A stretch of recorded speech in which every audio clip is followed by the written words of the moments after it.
How do you do? I'm very happy to have this personal visit with you. Won't you be seated, please? And now, may I request that you forget all your problems and just relax while I bring you the master key with which you may unlock the door to any opportunity that your mind can conceive. Right here at the beginning of our visit, I'm going to make you a promise. If you will decide definitely what you want most during your entire lifetime and write it down on paper so that I can read it, I will give you the master key with which you may open the door to the attainment of your desires, whatever they may be. The exact moment when I will deliver this master key to you will depend entirely upon when you are ready to receive it. This is the first of 13 messages that I will deliver to you. Now, in each message, I will describe the master key in terms that you will understand if you are ready to understand. And now I shall give you the first cue as to the nature of the great master key which has been responsible for all the great successes in every calling, in every part of the world. Please listen carefully to what I have to say, because you may discover the secret of the master key in this first visit. You may get your first cue as to the nature of the great master key when I tell you that psychologists have discovered a natural law which is the very foundation of all personal successes. And I can describe it to you in one short sentence so you can understand it. Whatever the mind can conceive and believe, the mind can achieve. Isn't that a profound statement? You will notice that it says nothing about the need for education, but simply that whatever your mind can conceive and believe, your mind can achieve. Now, if you want evidence that the mind can achieve whatever the mind can conceive without the benefit of formal education, you only have to remember that Thomas A. Edison conceived the idea of becoming an inventor and lived to become the world's greatest scientist in the field of invention with only 3 months of common school education. When I first heard Andrew Carnegie describe this natural law, which makes it possible for you and I and everyone else to write his own price tag in life and attain it, I became so enthused over it that I began to search for the power back of it, and my curiosity led me finally to the discovery of the master key, which I shall reveal to you if you are ready to receive it. My search led me to the study of the spiritual forces with which all of us are blessed. And it was in this field that I came upon a clue which has enabled me to help millions of people to find their earthly destinies. I want to describe my discovery in the simplest terms possible, because it will reveal to you why it is true that whatever the mind can conceive and believe, the mind can achieve, regardless of how many times you may have failed in the past or how lofty your aims and hopes may be. I caught my first fleeting glimpse of the profound law which provides the means by which we may choose our own purpose in life and attain it while I was being coached by Andrew Carnegie during the organization of the Science of Success philosophy. I had just finished telling Mr. Carnegie that I feared he had chosen the wrong person to give the world the first practical philosophy of personal success because of my youth, my lack of education, and my lack of finances. Well, at this point, Mr. Carnegie delivered a lecture that I shall never forget because it changed my entire life and paved the way for my helping to change the lives of millions of people, some of them not yet born. Let me call your attention to a great power which is under your control, said Mr. Carnegie. A power which is greater than poverty, greater than the lack of education, greater than all of your fears and superstitions combined. It is the power to take possession of your own mind and direct it to whatever ends you may desire. This profound power, Mr. Carnegie continued, is the gift of the Creator, and it must have been considered the greatest of all of his gifts to man, because it is the only thing over which man has the complete and unchallengeable right of control and direction. When you speak of your poverty and lack of education, Mr. Carnegie explained, you are simply directing your mind power to attract these undesirable circumstances, because it is True that whatever your mind feeds upon, your mind attracts to you.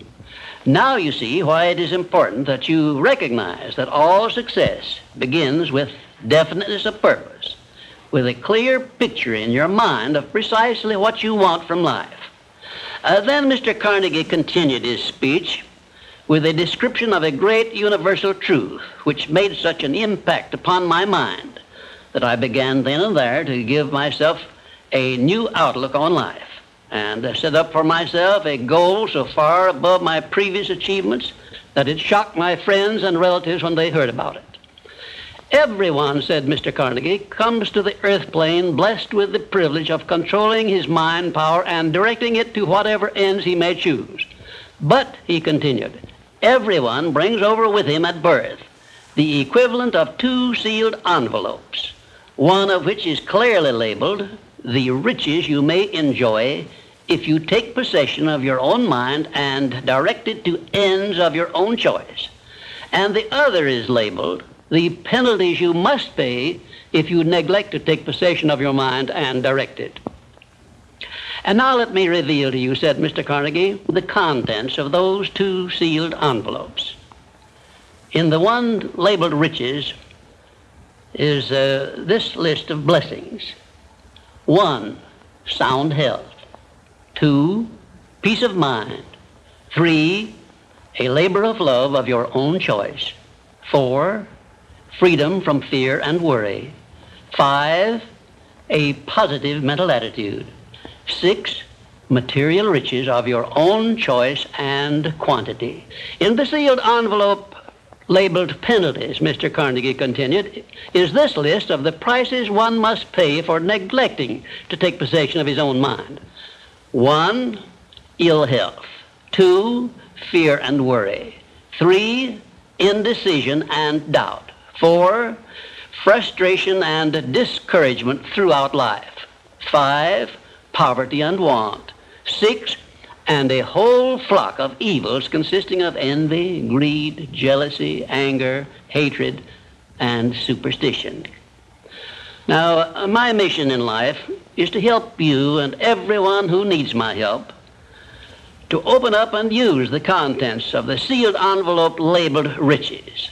And the starting point from which you must take off if you wish to write your own ticket from here on out for the remainder of your life, I will describe for you in these simple instructions. 1, procure a neat pocket-sized notebook, or something on the order of this one here, loose leaf affair. And on page 1, write down a clear description of your major desire in life, the one circumstance or position or thing which you will be willing to accept as your idea of success. And remember before you begin writing that your only limitations are those which you set up in your own mind or permit others to set up for you. And 2, on page 2 of your notebook, write down a clear statement of precisely what you intend to give in return for that which you desire from life.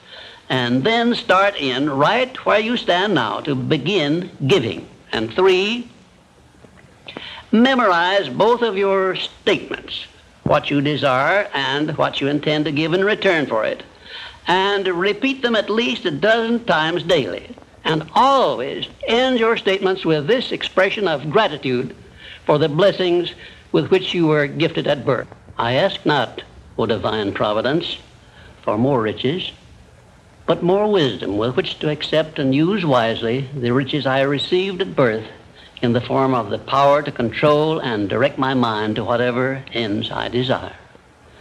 If you are not too successful or self-satisfied to accept and express this profound prayer, if you accept it and express it in the same spirit of humble sincerity in which I pass it on to you, a new and a better world will reveal itself to you. A world in which you will see reflected the circumstances and the things which you yourself have created.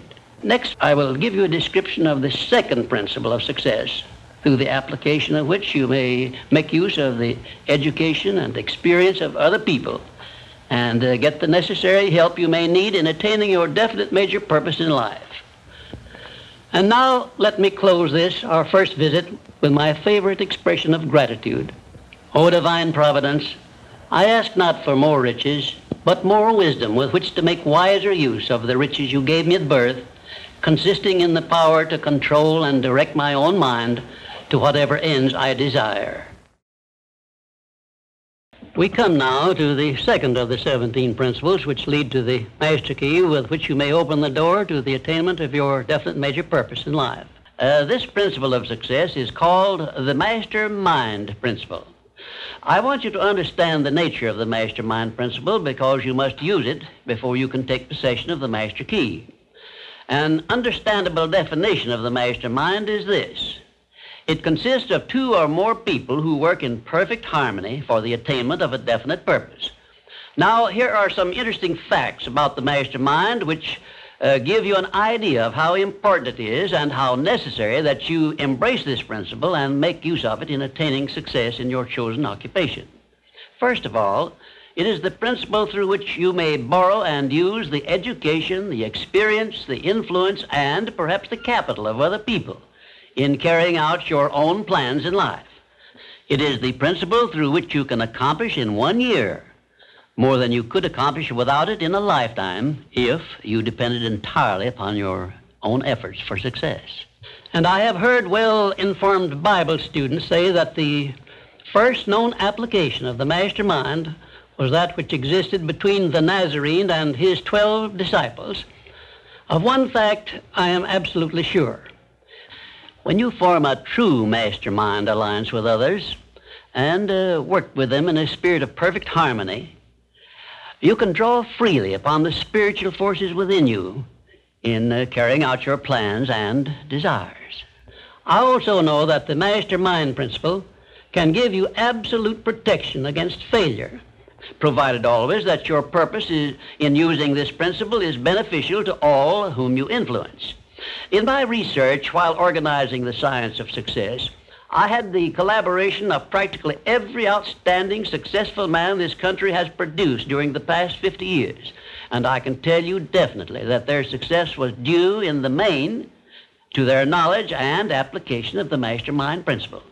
I wish also to call your attention to the fact that our great American way of life and our unmatchable system of free enterprise have been built upon the mastermind principle. The greatest document ever conceived by the mind of man is a perfect example of the mastermind principle in action. It is the Declaration of Independence, and the best evidence of the importance of maintaining perfect harmony in a mastermind alliance may be found in the fact that the 56 men who signed the Declaration of Independence knew full well that it might turn out to be either a license of freedom for all mankind or a death warrant which would cause each of the signers to be hanged. Now let us see how the mastermind principle has brought success to people whom we all know. First, consider when Kate Smith began her career as a singer. She had difficulty in earning enough from her singing to pay her living expenses. And she perhaps never would have made her singing pay if she had not discovered and applied the mastermind principle, which gave her access to the master key to success when she formed a mastermind alliance with Ted Collins. And according to a report I saw in Reader's Digest, Kate Smith has earned upwards of $30 million, and she is still in the upper brackets of income. Two, I remember when Edgar Bergen and that cute little block of wood known as Charlie McCarthy used to play anywhere they could get an engagement. And I rather suspect that often all they got for their services was a meal. But Edgar Bergen is a smart man in the field of entertainment. So he formed a mastermind alliance which introduced him and Charlie to millions of people by radio and television. And I suspect he is not concerned about money any longer. And you may be surprised when I tell you that the great Ford industrial empire started with the formation of a mastermind alliance between Henry Ford and his wife. At the beginning of his career, Henry Ford was shy and lacking in self-confidence. It was Mrs. Ford who inspired Henry Ford with the faith and the courage to go ahead with the perfection of his horseless carriage. Although his relatives and neighbors generally tried to discourage him from wasting his time with the contraption, as they called it. Four, the Federation of States, known as the United States of America, is the richest and the most powerful nation civilization has yet produced. And the secret of our strength and riches consists in our form of government through which all our states function in a spirit of harmony based on the mastermind principle through a central federal government located at Washington. And now a word to you personally. If you work for a salary or wages, you have a marvelous opportunity to promote yourself into a higher income and a more responsible position by forming a mastermind alliance with your associate workers, including the management. In my next visit, I will give you further instructions on how to apply the mastermind principle so as to increase your own income and promote yourself to a higher position with the full cooperation of your management. Yes, that is correct. I will show you how to write your own price tag, fix your own wages, establish your own working hours, and give yourself financial independence. But right now, I want you to do 3 things before our next visit. First, decide definitely where you wish to be and what you wish to be doing during the next 3 years. And second, decide how much money you desire to be making and what you are going to do to earn it. And third, form a mastermind alliance with at least one person in your immediate family and at least one other person among those to whom you are selling your services. By taking these 3 steps, you will have gone a long way toward appropriating the great master key to success. There is no such thing as something for nothing. Everything, including your personal success, has a price that must be paid. And the only price you are requested to pay for the present is the effort necessary to do 3 simple things that I have suggested.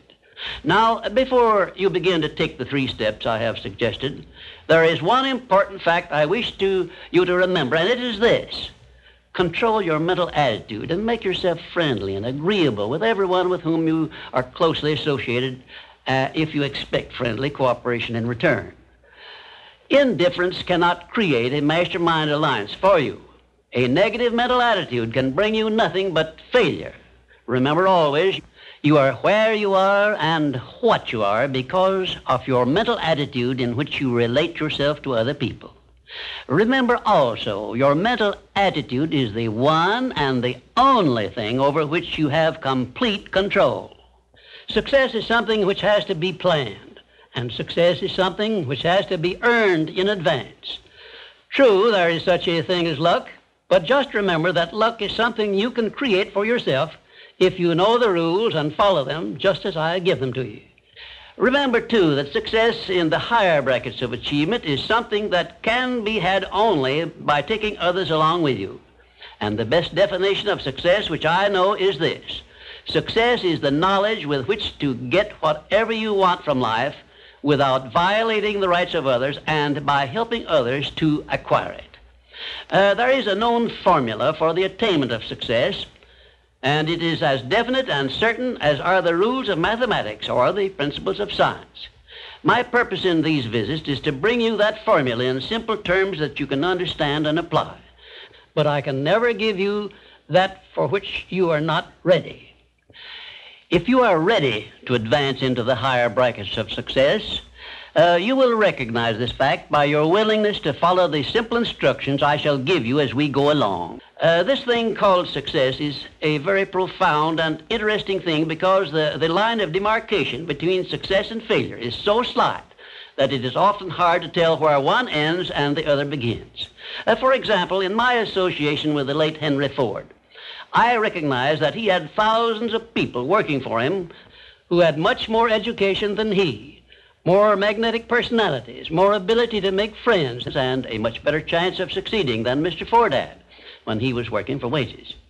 But Mr. Ford had one simple quality the others who worked for him did not possess.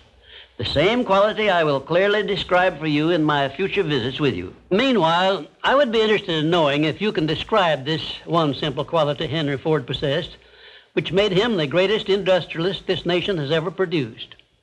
In my next visit, I will give you a definite clue as to the success quality which helped Henry Ford spread his influence throughout the world and make himself richer than Croesus, despite the fact that he had only a meager common school education. Until then, please be of good cheer, will you? And just remember that your only real limitation is the one you accept and set up in your own mind. Well, this brings us to the success principle, which has marked the turning point of every person who has promoted himself or herself from the lower brackets of success to the higher planes of achievement, where one acquires everything he desires. This principle is called the habit of going the extra mile, which means the habit of rendering more service and better service than one is expected to render, and doing it in a positive mental attitude. I'm going to tell you all I know about this magic principle of self-advancement, because it is the one rule you must follow if you expect to write your own price tag and to be sure of getting it. Let me describe this success principle for you in a brief formula which you can easily remember. I call it the QQMA formula, which means the quality of service you render plus the quantity of service you render plus the mental attitude in which you render service determines the space you occupy in your chosen calling and the compensation you get from your services. If you will examine carefully the people whom you know to be unusually successful, you will discover that they follow the QQMA formula, although they may do so unconsciously. Now, I wish to give you a big advantage over those who follow this formula unconsciously. I wish to show you how to make use of it deliberately with purpose of forethought, so you may make the principle pay off in a big way and do it quickly. Now I shall tell you some of the benefits you will enjoy by following the habit of going the extra mile. 1, this habit will bring you to the favorable attention of those who can and will provide you with opportunities to promote yourself into a better circumstance. 2, it will place back of you that great natural law of increasing returns through which the service you render will bring back greater than average compensations. And 3, following this habit will make you indispensable in your chosen occupation or calling. Therefore, it will place you in a position to write your own ticket. And 4, this habit will help you to excel in your line of work, because each time you render service, you endeavor to do a better job than you did previously. And 5, if you work for a salary or wages, this habit will give you preference when work is slack and others are laid off. And 6, it will help you to benefit by the law of contrast, because the others around you will not be going the first mile, let alone the second mile. And 7, following this habit of doing your very best in all of your efforts and doing it in a pleasing mental attitude will improve your personality and make you liked by others. And 8, it will also help you to develop a keen, alert imagination, because you will be continuously seeking new and better ways of rendering useful service.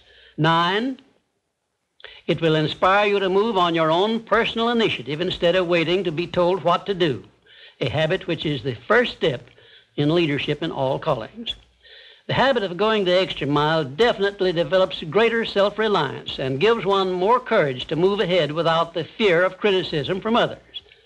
And here is one thing it does, which, if it benefited you in no other way, would justify you in adopting it.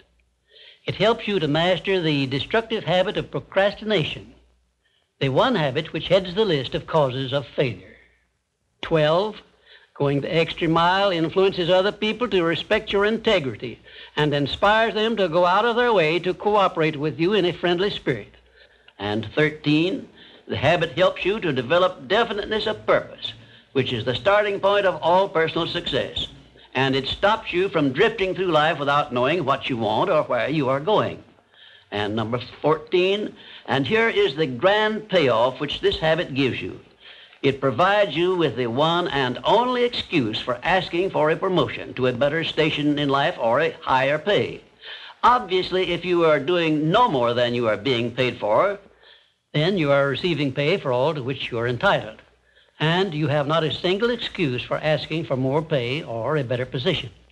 You understand this point and appreciate its significance, do you not? 15, last but not least, the habit of going the extra mile conditions your mind to maintain a mastermind alliance with others. Ever so often I hear people complain about their not receiving favorable breaks in their relations with others. I never hear this sort of complaint from one of my students of the science of success, nor from anyone who has ever read any book that I have written, because all of my students have learned the secret of how to create their own favorable breaks. They do it by following the habit of going the extra mile. I can tell you frankly, I have never received a major favorable break during my entire life that did not come from having applied the principle of going the extra mile. Sometimes I hear people complain also that their positions are such that they are not permitted to go the extra mile. And my counsel to these people is always the same. Change positions and market your services where it pays to go the extra mile. I am sincere in giving this advice because I know that no one can do better than earn a mere living unless and until he begins going the extra mile. During my business career, I suppose I have employed at one time or another at least a score of private secretaries, all of whom followed the habit of going the extra mile. But I have never been able to keep but one of those secretaries for more than a year because invariably they promoted themselves into better paying jobs elsewhere, and they did so with my full blessings. The one exception is my present chief secretary, who has been with me for over 10 years. I married her to make sure I wouldn't lose her. Of course, there were other considerations too. The reason I know definitely that the habit of going the extra mile is a sound procedure is the fact that I have checked this principle, as I did all of the other 16 success principles, to make sure they were in harmony with natural laws. I can give you a fine example of how nature forces man to go the extra mile in order that he may produce the food with which to exist. The farmer, for example, must follow the habit of clearing the ground, fencing it, plowing it, and planting the seed at the right season of the year, all of which he must do in advance without compensation of any kind. If he does his part of the work properly, he then hands the job over to nature, sits down and waits for her to do her part, and within a brief period, nature germinates the seed the farmer plants, matures it, and yields back to him the seed he planted, plus perhaps an increase of 100 times that amount to compensate him for having gone the extra mile. Thus we see that the law of increasing returns comes to the aid of the man who goes the extra mile. And this principle applies the same in rendering service in a job as it does in the fields of a farmer. If the farmer did not follow the habit of going the extra mile, the human race would starve to death in one season. And I am sure you will agree that any time we can copy Mother Nature's habits, we will not go wrong in doing so. You now have a possession of the third principle of personal achievement, which brings you 3 steps nearer the secret by which you may take possession of the master key to success. In order that you may test the magic power of this third principle, I'm going to offer you a suggestion which may bring you such overwhelming success that you will not need to attend further visits with me. My suggestion is this. First, start tomorrow in whatever occupation you are engaged to render some form of useful service to someone near you which you are not expected to render and for which you neither expect nor ask for compensation. And 2, render this service in a pleasing mental attitude, which will show clearly that you enjoy doing it. And 3, follow this practice 7 days in succession, and then notice what a changed atmosphere you will enjoy in your association with those nearest you. In carrying out these instructions, do not make known your plan to anyone, but go ahead and do it in the most natural way possible. By the end of the 7th day, you will find yourself so much happier and so much better liked by those around you that you will never desire to give up the habit. Then you will be within easy reach of the supreme secret of success, which comes through the master key to success. In my 4th visit with you, I will give you a very definite clue as to the means by which you may appropriate and use the great master key. And in this same clue, I will introduce you to the source of a form of power which does not recognize the word impossible and helps you to transmute all failures and defeats and all adversities into assets of great benefit to you. And now, until our next visit, may I remind you that if you believe it, you can do it. We come now to the 4th success principle, where I shall introduce you to your greatest asset, And with this introduction, the master key to success will be within your easy reach. I say this is your greatest asset with which you may tap and draw upon the supreme power which created you and runs this entire universe. The name of this principle is applied faith, and I want you to remember it is not something I am bringing to you, but it is something you already possess, although you may not have made use of it in the past. And now let me tell you what applied faith is and what you can do with it. Applied faith is the mental attitude wherein you may clear your mind of all fears and doubts and direct it to the attainment of whatever you desire in life. In our first visit, I told you that you and I and every person were blessed with the privilege of complete control over but one thing, and that is the exclusive right to take possession of our own minds and direct them to the attainment of whatever we desire in life. Applied faith is a mental attitude we must cultivate and maintain before we can take complete possession of our minds.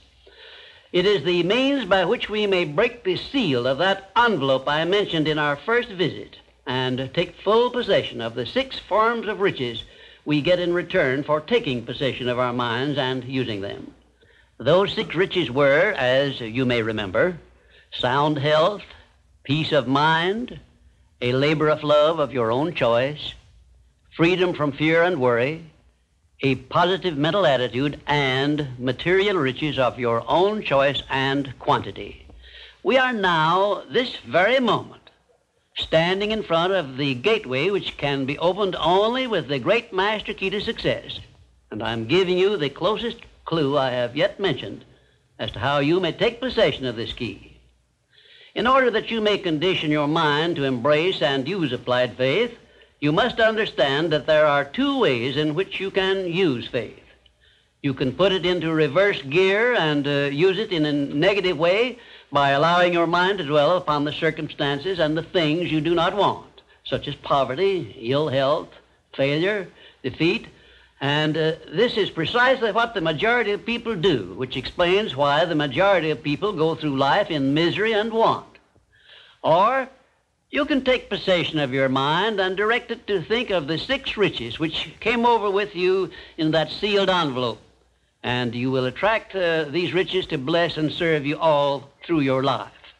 Isn't it a strange fact that most people make a negative application of their great power of faith by thinking about and believing in poverty, ill health, fear, failure, and defeat, when it would be so easy for them just to change their thinking over to the circumstances and things they desire? Now let me give you a description of the one thing which represents the main difference between a successful person and a failure. Please listen carefully and think for yourself as I speak, because failure to recognize the truth I am about to give you is the starting point of most failures. Successful people in all occupations, all professions, and all callings have one trait which distinguishes them from the failures. It is their capacity for belief. The failures see the hole in the donut, but do not see the donut around the hole. The successes see the hole also, but they see the donut around the hole. Thomas A. Edison believed that he could perfect an incandescent electric lamp, and despite the fact that he failed over 10,000 times before he was crowned with success, he made his belief uncover the secret for which he was searching. Give one guess as to how many times the average person must fail before he quits. Fails because of the lack of capacity for belief. How many times can you meet with defeat before you give up the ghost and quit? Henry Ford believed he could build a self-propelled vehicle which would take the place of the horse and buggy. And despite the ridicule of relatives and neighbors and the lack of finances, he transmuted his belief into an industrial empire which changed the entire American way of life. Mind you, Ford did this with very little education and no operating capital to begin with. Right here, let me ask you a question which may well change your entire life. You perhaps have an idea or a plan which would be useful to other people, but you have done nothing about it because you lack the self-confidence to give you a start. In other words, you are now where Henry Ford was before he built the first model of his world-famous automobile. Mr. Ford broke through that wall of fear, which may now be holding you back, and put his idea into operation by making use of the mastermind principle I mentioned in our second visit, through an alliance with his wife. Now, the question I wish to ask you is this: why don't you form a mastermind alliance with someone and begin putting your ideas to work for you? Belief is truly a magic word, because it is the beginning of all successes. It is the very foundation of civilization. It is the one quality you must develop before you can make use of the great master key to success. To be successful, you must become a person with a great capacity for belief, and the place to start believing is with yourself. You should begin by recognizing that you were born with the privilege of complete control over your own mind. You should also recognize that by the application of the master key to success, which I am passing on to you through these visits, you can take full possession of your mind and make it yield you whatever you demand in life. Observe, I use the word demand, not beg. The Creator never intended for you to beg for anything.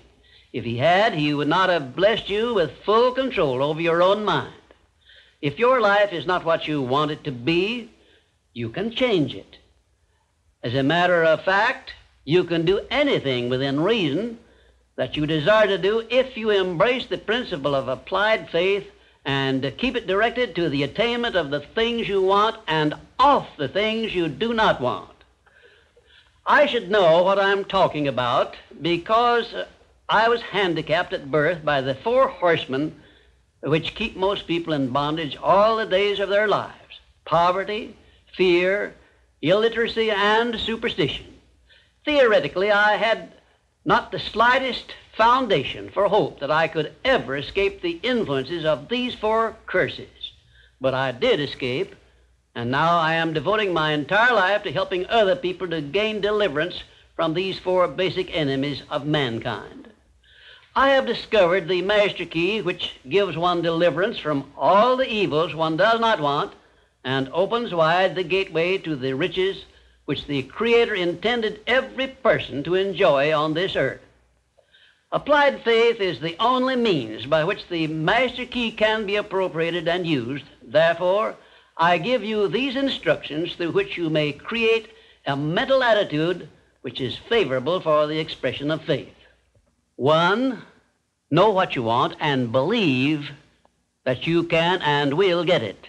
2, give expressions of gratitude many times daily for having received that which you want, even before you actually get physical possession of it.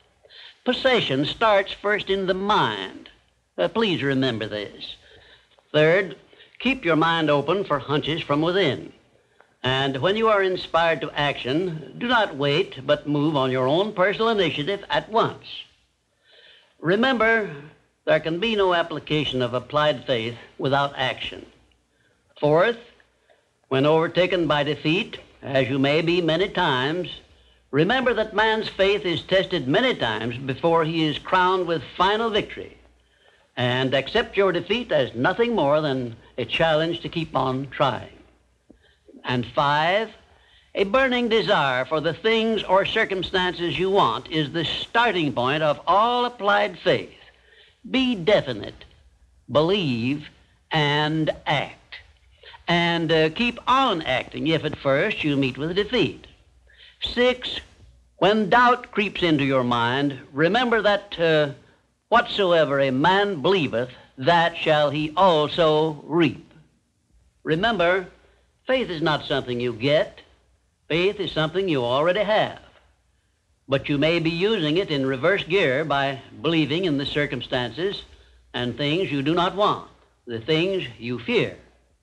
Remember also that faith is guidance only. It is not a power which will bring you what you want, but a power that can guide you to go after what you want and get it.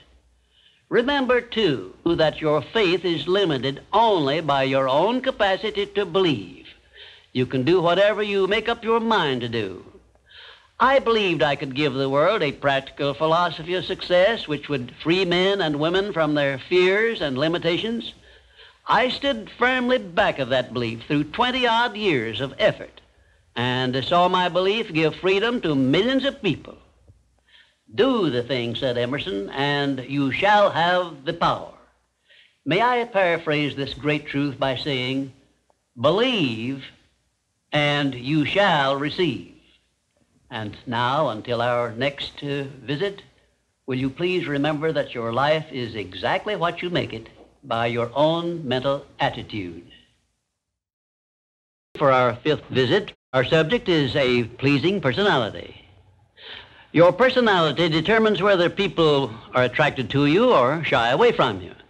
It is the show window in which you display your character to the world, and it is the one thing which distinguishes you from all other human beings.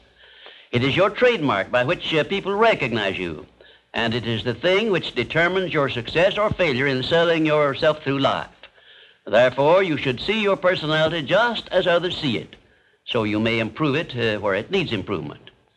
Your personality consists of more than 30 different factors, traits, and characteristics. Because of the limit of time I can devote to this visit with you, I can mention only the more important of your traits of personality. But before I begin to describe these traits, I want you to know that every trait which goes into your personality is under your control, and you can improve it so it will be whatever you want it to be. Let us start with the most important trait of your personality, your mental attitude. This is the trait with which you attract people to you and cause them to like you, or repel them and cause them to dislike you. Your mental attitude must be positive if you attract people to you. How do other people know whether your mental attitude is positive or negative, you may ask? Well, the answer is easy. First of all, other people tune in and pick up your mental attitude by telepathy without your saying a word or making a move. But there are other ways they can tell whether your mental attitude is negative or positive.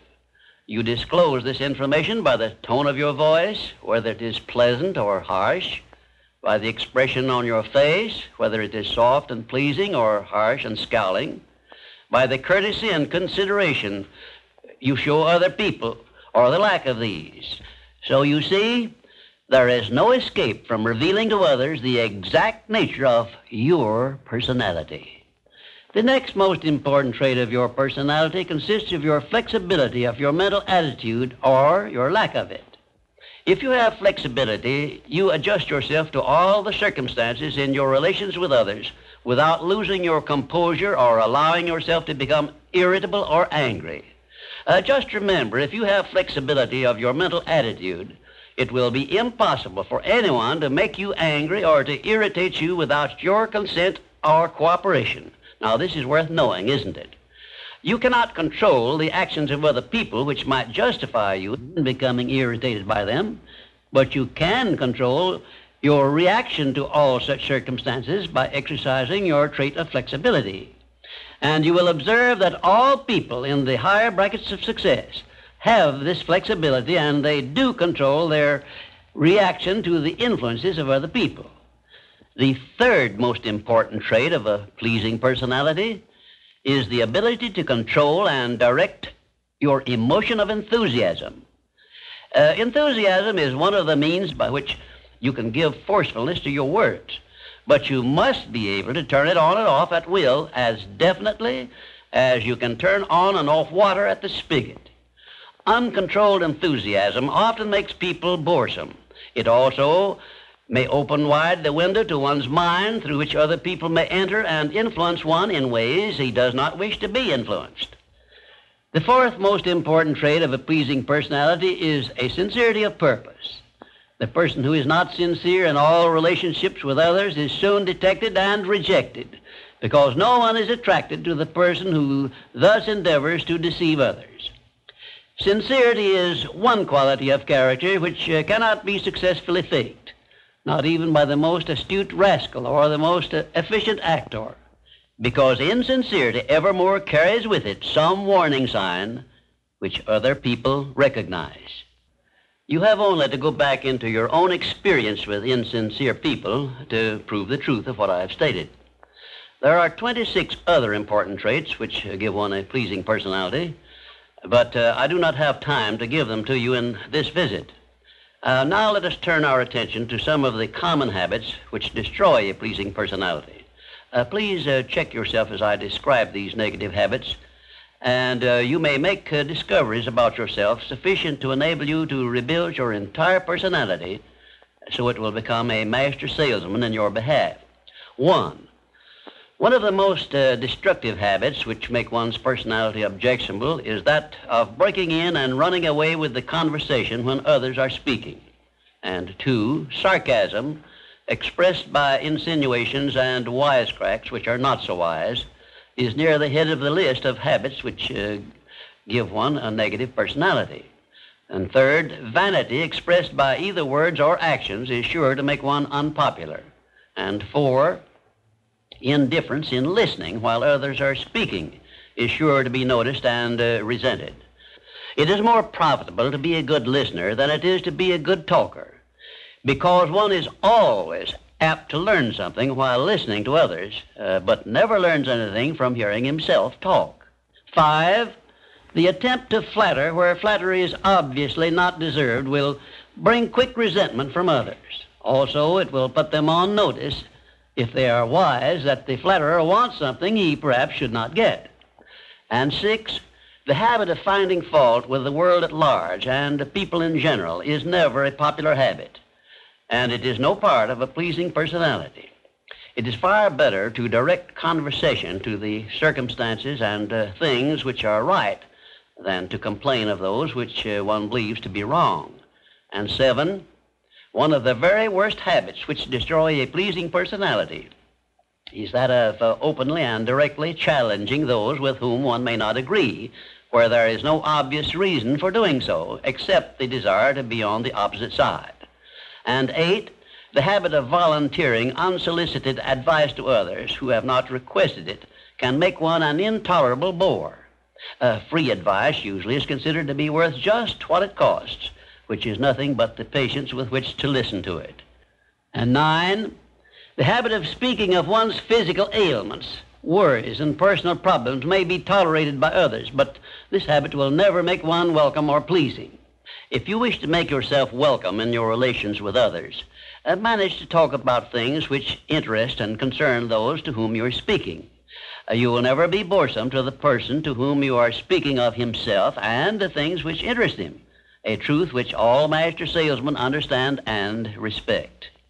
And 10, the habit of endeavoring to convey an impression of superiority through the use of words and topics unfamiliar to others is a surefire destroyer of popularity.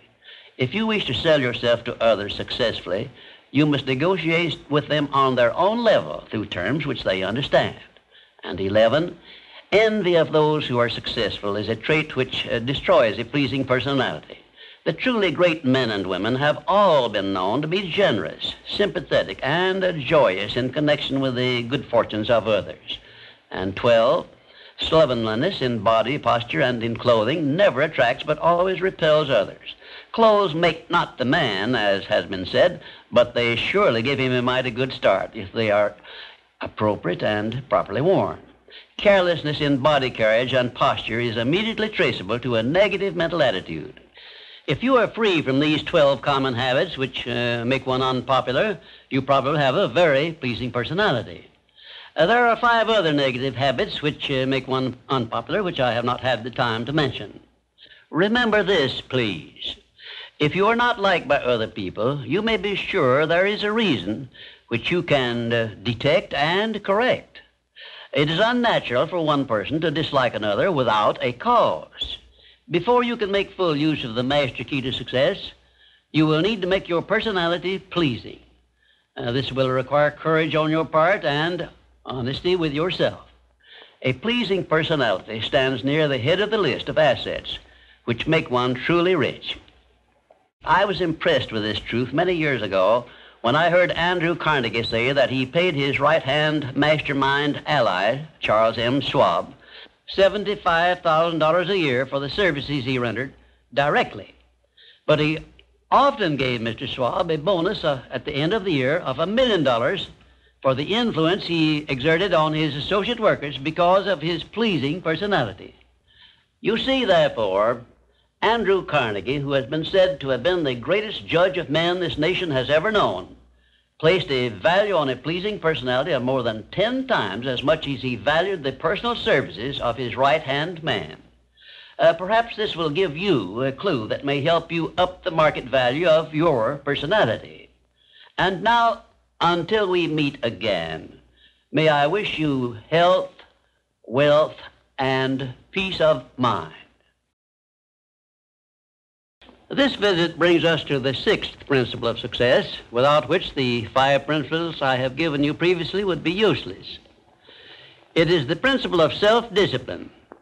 Self-discipline, as I am presenting it to you here, has reference not only to your mastery of negative habits, which stand in the way of your success, but more particularly to your development and enforcement of the positive habits you will need in order to avail yourself of the 6 assets you brought over with you in that sealed envelope I mentioned in our first visit. Now let me give you a list of the more important things over which you will have to exercise self-discipline before you can embrace and use the great master key to riches. 1, you will have to gain mastery over your tongue by acquiring the habit of thinking first and then speaking after you are sure that what you say will benefit you and not injure others. A loose tongue often is one's greatest liability. 2, you will have to exercise self-discipline in mastering the common tendency to strike back at those at whom you have a cause, real or imaginary, for a grievance. You must remember that everything you do to or for another, you do to or for yourself, because your every thought and every act which benefits or injures another person comes back to you in kind, greatly multiplied. So, if you feel that you must slander another person, do not speak it, but write it. Write it in the sands near the water's edge, then move away from it until the tides have flown. 3, you will have to exercise self-discipline over all of your emotions, particularly your emotions of love, hate, fear, and sex. These are the big 4 of your emotions, and they can make you or break you according to the extent of discipline you exercise over them. 4, your mental attitude needs discipline and control at all times. Lacking this discipline, it can, and it often does, drive away friends, destroy opportunities to get ahead, brings on physical and mental illness, develops stomach ulcers, and makes peace of mind impossible. 5, I have reserved the emotion of sex for special mention, because failure to exercise self-discipline over this emotion probably heads the list of all the causes of personal failure. The emotion of sex is the most powerful of all emotions, and it is nature's great creative instrument with which all species of living things are perpetuated. The proper means of self-discipline of the emotion of sex is transmutation, the control and direction of this great emotional feeling toward the attainment of worthy purposes, such as the fulfillment of one's major purpose in life. The great leaders, artists, orators, industrialists, and professional people have learned the art of sex transmutation through the proper system of self-discipline. Because of the delicacy of the subject of sex emotion, I am limited as to the information I can give you about it on this visit, but I have covered the subject much more in detail in some of my books. And 6, your stomach also needs discipline through the proper habits of dieting and fasting, because information on dieting and fasting should come from your own doctor. I will not go into details concerning them, except to call your attention to the need for knowledge on this subject. Personally, I attribute my sound physical health mainly to the habits of dieting and fasting which I have developed through the years.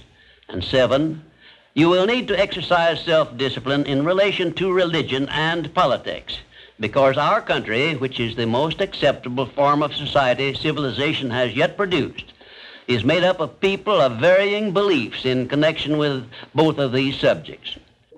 To be happy and prosperous in our country, we must learn to live and to let live, to give others the privileges we ask and demand for ourselves. And this often calls for strict discipline over self. 8, but I have reserved until the last my reference to the most important circumstances over which you must exercise the strictest of self-discipline if you are to embrace and use the great master key to riches. I have reference to your profound privilege of taking possession of your own mind and directing it to whatever ends you may desire.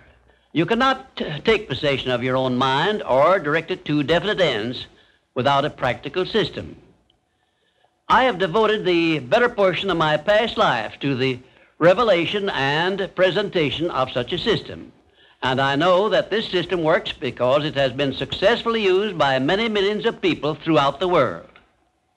The system is not only practical and workable, but it is so simple that anyone who is ready for it may master it and use it successfully. Its use does not call for a genius nor a great amount of formal education. It calls only for a will to take possession of one's own mind and a definite purpose to which the mind is to be directed. Self-Discipline by Thomas A. Edison made him the world's greatest inventor, who revealed to mankind during the first half of the 20th century more of nature's secrets than had been uncovered during the entire previous history of civilization. Self-discipline carried Wilbur and Orville Wright through a multitude of failures and enabled them finally to give the world its first practical airplane, an achievement which has made the world smaller and changed the entire trend of civilization. Self-discipline helped Helen Keller to triumph over deafness, blindness, and dumbness, a combination of afflictions such as most people never experience.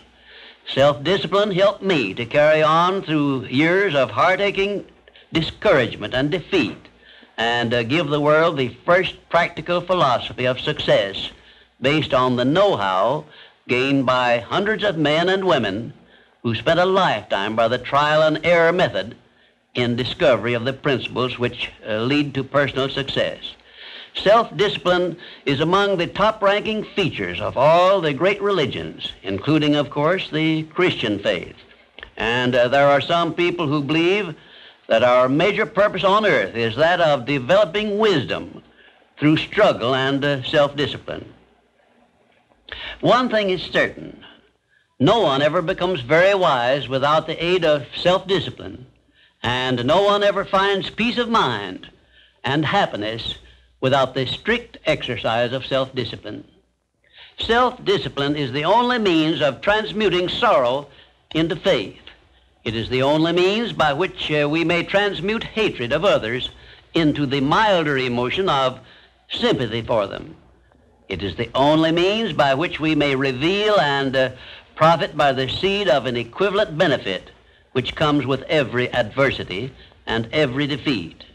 It is the only means by which we may shut out of our minds the deadly effects of past experiences of suffering and unpleasantness. And it is the means by which we may discover that other self we carry around with us, that self which has great capacity for belief and does not become influenced by failure and defeat. Self-discipline can give us freedom from the fear of death, the most difficult to master of all of our fears. It can free us from the disease of hypochondria, the fear of imaginary illness with which so many people suffer and sometimes die. Self-discipline is the means by which we may think our own thoughts, live our own lives as we wish to live them, and remain forever free from the evils of fears and limitations which we have inherited from the dark ages before the dawn of civilization. The Creator never gives one an asset or benefit without passing along with it the means by which it may be embraced and used. Self-discipline, therefore, is the means by which the Creator provided us with a method of embracing and using the only thing over which we have unchallengeable control, the power of our own thoughts. And now, until our next visit, may I remind you that the habit of taking the line of least resistance makes all rivers and some men crooked. Well, this brings us to the 7th visit, and I hope to hand you the master key to success before I finish, because my subject will lead you so near to the master key that you will be apt to recognize it. As I have suggested in previous visits, a positive mental attitude can clear away all obstacles which stand between you and your major purpose in life.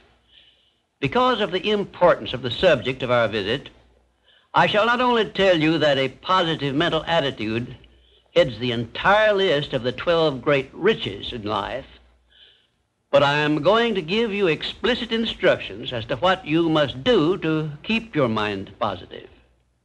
In all the success books I have written, I have never suggested to my readers what they should do without clearly telling them how to do it. Are you ready? If you are ready, this visit may bring the most important change in your life you have ever experienced. 1.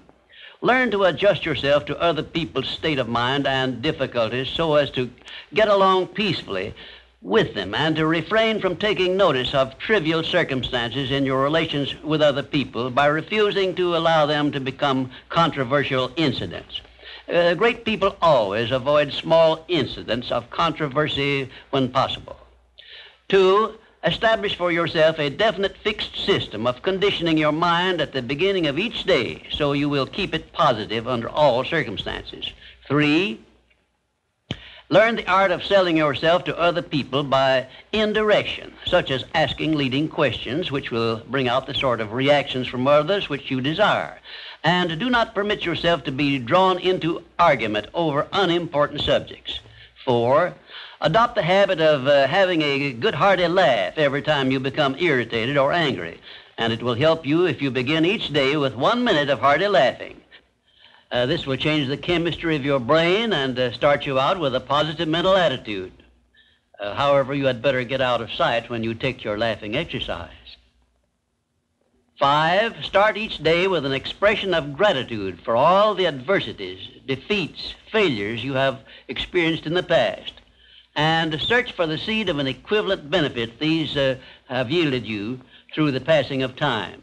Then give thanks for the blessings you expect to receive during the day. 6. Learn to concentrate your attention on the can-do portion of all of your problems and desires and start action where you stand in carrying out this portion. No matter what may be your problem or your desire, there is always something you can do right now that will help you.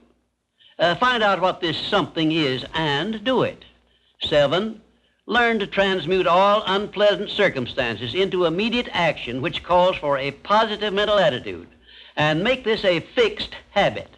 For example, when you are angry, switch your mind to some sort of action in connection with your hobby or your major purpose in life, and keep it busy with that subject for 5 minutes. 8. Recognize that every circumstance which influences your life, whether it is a pleasant or unpleasant circumstance, is grist for your mill of life, and so use it to make it pay you dividends in one form or another, remembering meanwhile that your strength grows out of your struggles. Follow this instruction and you will soon learn that there is no such thing as an unprofitable experience. 9.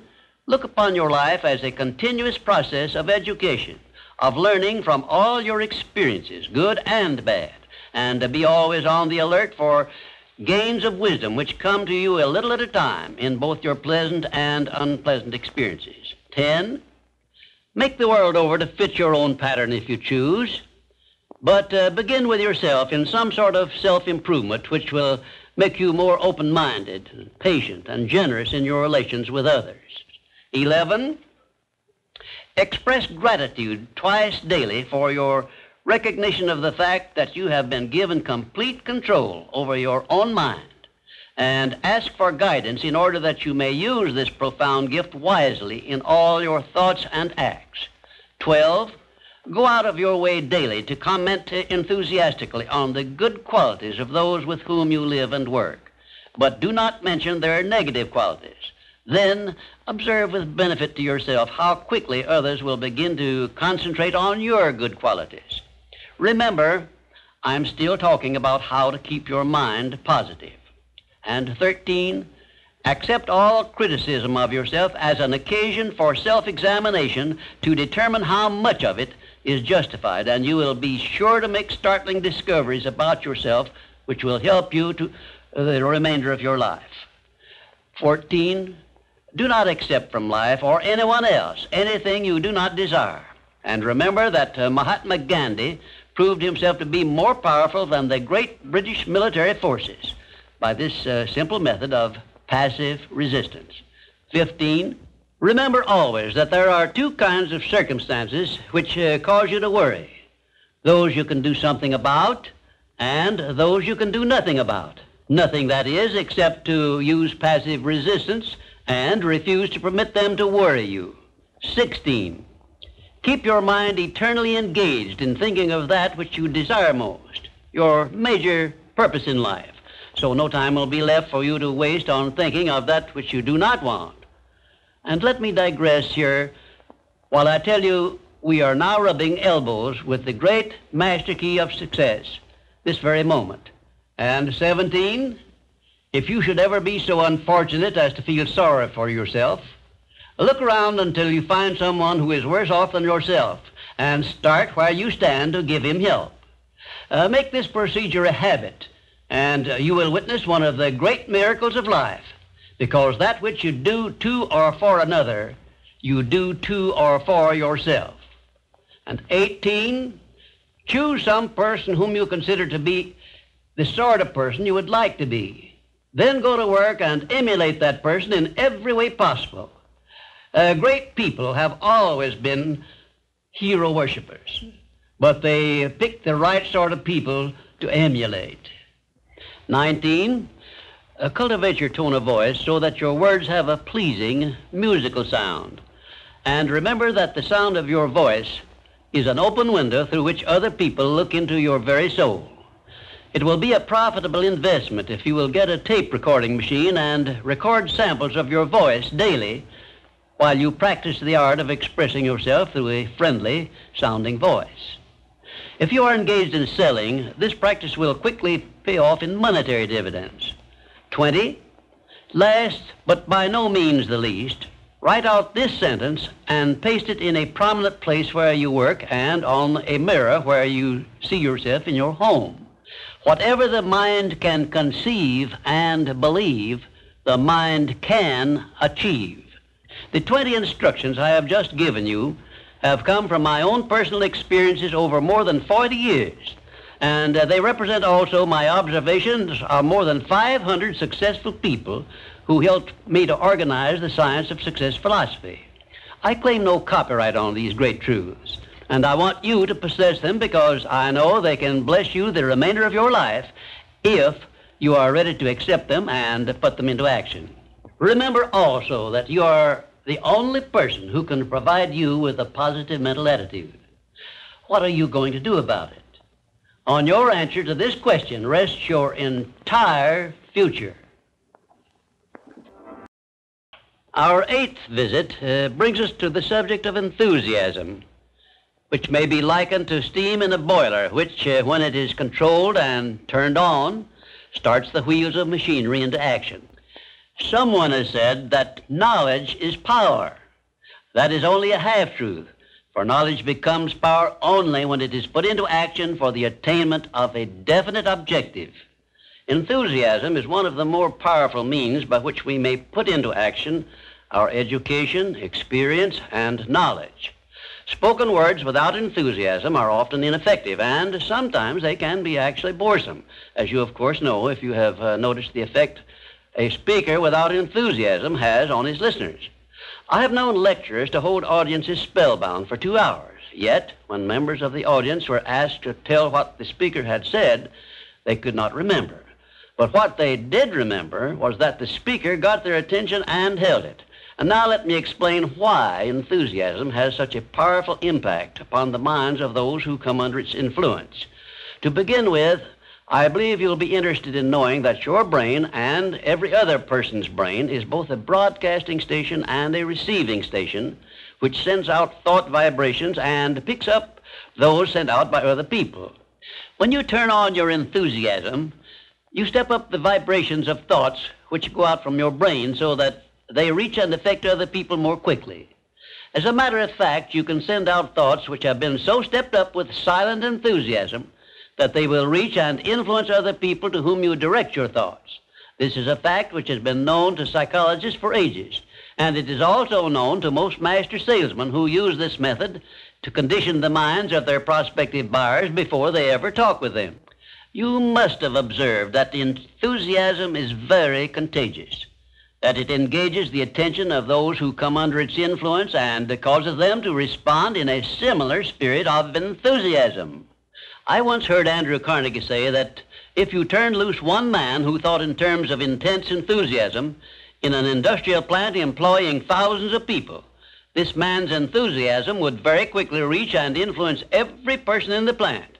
And he said that it made not the slightest difference whether the enthusiasm was negative or positive, constructive or destructive.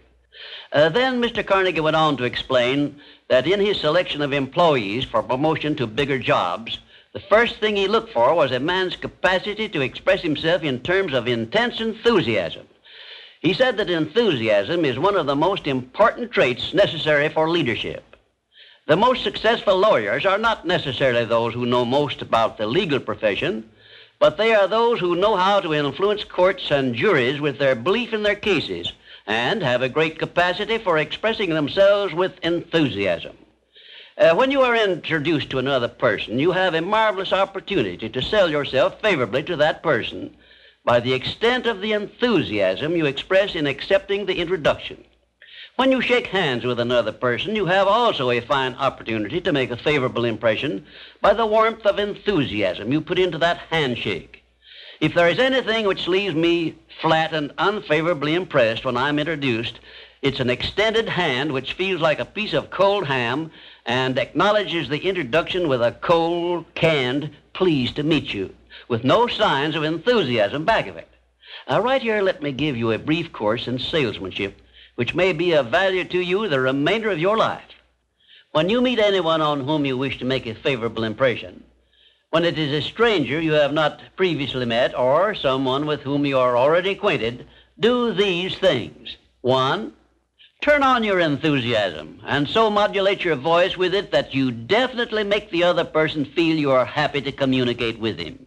2, when you shake his hand, take a firm grip on it and give it a quick, firm squeeze at the end of each word you express in your greetings. For example, say, "How do you do? I am so very glad to meet you." Do not crush the hand, however, as I have known some people to do. 3, then, if you begin the conversation, be sure that you direct it to some subject of interest to the other person. And 4, follow through by eagerly asking questions which will keep attention focused upon the other person. Then, when you are ready to have the other person hear what you have to say about yourself or your interest or your business, he will have been prepared to listen attentively. For many years, I taught master salesmanship, and the first important thing I endeavored to teach my students was the importance of 1, speaking with enthusiasm, and 2, selling the prospective buyer himself before trying to sell him anything else. I've often told my students of salesmanship that the best possible way for one to sell himself to others is to first sell the others to themselves. That counsel was sound when I began training salesmen over 30 years ago, and it is still sound. When I was a youngster in school, I discovered that the teachers from whom I learned most were those who expressed the greatest enthusiasm in their teaching. And I have heard an experienced doctor say that the enthusiasm he carries into the sick room with him has more to do with helping to bring about a cure than all the medicine he can prescribe. And now let me give you another interesting sidelight on the effects of enthusiasm. I have noticed that enthusiasm not only influences others who come under its effect, but it also very distinctly influences and benefits those who follow the habit of expressing it in their thoughts and deeds. Enthusiasm is an expression of a positive mental attitude, and it has long been known to doctors that a positive mental attitude stands high on the list of influences which give one sound health. I have heard it said, for example, that only one thing causes stomach ulcers, and that is worry or a negative mental attitude. And only one thing can cure stomach ulcers, and that is a positive mental attitude. It seems that disease germs cannot live and thrive in the bloodstream of one whose mind is always positive. I have still another very important observation concerning the power of enthusiasm, which I wish to give you. I have observed that prayers expressed with intense enthusiasm bring much quicker and more satisfactory results. Now, you can try this for yourself and be convinced. I began experimenting with this idea many years ago, and from my experiences, I gathered the information which caused me to change my method of prayer entirely. I now use the prayer I recommended to you on previous visits, with the gratifying results that I get quicker and more favorable action from my prayers than I did when I expressed them in a spirit which lacked enthusiasm. I suggest that a very practical way to begin learning to express yourself with enthusiasm will be to follow the habit of reading aloud for 10 minutes daily, putting all the enthusiasm at your command into your reading. You will be surprised in a short while at how much this will help you in speaking with enthusiasm in your ordinary conversations. I would suggest also that you adopt the habit of practicing enthusiasm in your conversations with your family and your business associates. Incidentally, this habit will make you more popular with those who are close to you. You can enjoy the benefits of enthusiasm if you are interested enough to develop a technique by which to acquire this habit, so you will follow it in a natural, unaffected tone of voice.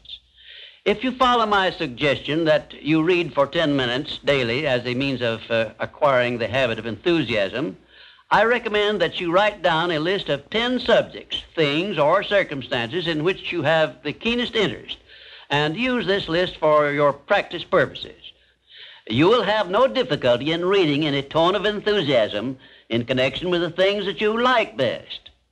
And finally, if you have not already picked up some useful ideas as to how the habit of enthusiasm can be developed, or what causes one to be enthusiastic, let me give you an example which may provide you with an interesting cue. You perhaps remember when you were courting the person of your choice, or being courted, as the case may be, you needed no one to tell you how or why to be enthusiastic. Of course not, because the motive of love or affection took care of this without effort on your part. Just remember that enthusiasm is always easily expressed when one is inspired by a burning desire for something or any motive associated with one's closest interests. Where there is no motive, there is apt to be no enthusiasm. Remember also that the three basic motives which it has been said practically rule the world are: 1, the emotion of love; 2, the emotion of sex; 3, the desire for financial gain. A combination of all three of these motives, it has been claimed, can convert a mediocre person into a genius, and I leave the thought with you for consideration. And now, until our next visit, I ask that you try the habit of moving with enthusiasm in all of your daily work and see how much better you will feel. We come now to the 9th visit, where we shall analyze the 9th principle of success, which is personal initiative. Personal initiative is the dynamo which starts the faculty of imagination into action, in the process of translating one's definite major purpose into its physical or financial equivalent. If you aim for success above mediocrity, you will need to learn to act on your own personal initiative, because your success is something which you must achieve for yourself without someone telling you what to do or how to do it. Incidentally, Cyrus H.K. Curtis, the former owner of the Saturday Evening Post, and one of my collaborators in organizing the Science of Success philosophy, was responsible for a motto on personal initiative of such great importance that I want you to have it. Said he, there are two kinds of men who never amount to much: those who cannot do as they are told, and those who can do nothing else. Of course, Mr. Curtis's implication is very clear. He implied that those who amount to something worthwhile in life are those who move on their own personal initiative without being told what to do or why they should do it. The men who stand out in the minds of the public as the greatest successes from the days of George Washington on to the present are those who chose their own occupation, business, or profession and moved on their own personal initiative in achieving their purpose. And those who are getting ahead most rapidly today, no matter in what position they began, are those who promote themselves to a higher place in life by acting on their own personal initiative. The habit of personal initiative not only inspires one to move on his own responsibility, but it also influences him to carry through until he completes that which he undertakes in a manner pleasing to all concerned, because he knows that a winner never quits and a quitter never wins. And right here is an appropriate place to say something I perhaps should have said before, namely, that a big success is made up of a great number of little circumstances, each of which is so small and seemingly insignificant that most people pass it by as not worthy of notice. Some may think, for example, that the habit of personal initiative is unimportant, but we have only to take a look at the record of some of our greatest successes to recognize that personal initiative was an important factor without which they never would have achieved success. For example, no one told F.W. Woolworth to start a 5 and 10 cent store. The idea was his own. He acted on his own personal initiative in putting his idea into action and lived to see it yield him a fortune well above $100 million. My distinguished business associate, W. Clement Stone, started his insurance business on his own personal initiative with an operating capital of only $100. But he followed through on that same personal initiative and made his humble beginning yield an annual gross income of many millions of dollars. And it was that same habit of acting on his own personal initiative, of doing the thing he wanted to do, which inspired Mr. Stone to join forces with me in taking the science of success philosophy to millions of people throughout the world, an undertaking which it is believed may help more people to find their places in the world than has any other influence during the past 100 years. The habit of personal initiative was the chief trait which helped Henry J. Kaiser to build a great industrial empire and raise himself to a high position in the industrial world. It was this trait of personal initiative which inspired Mr. Kaiser to pile up such an enormous record in the building of ships during World War II, despite the fact that he had never built ships before.